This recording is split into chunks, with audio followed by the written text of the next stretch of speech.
दुनिया के पहिला आशिक बनी हमें अभागा, होते होते प्यार टूटल मोहब्बत के धागा। तू का जनू प्यार का होला।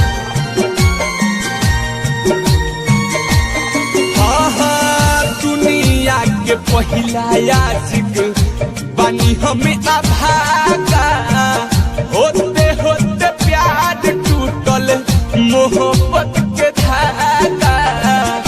रूसल विधाता अब तो छूटता नाता, देखो अपना दिलावा में झांकी है।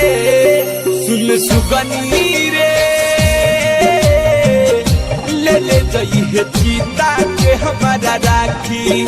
सुन सुगनी रे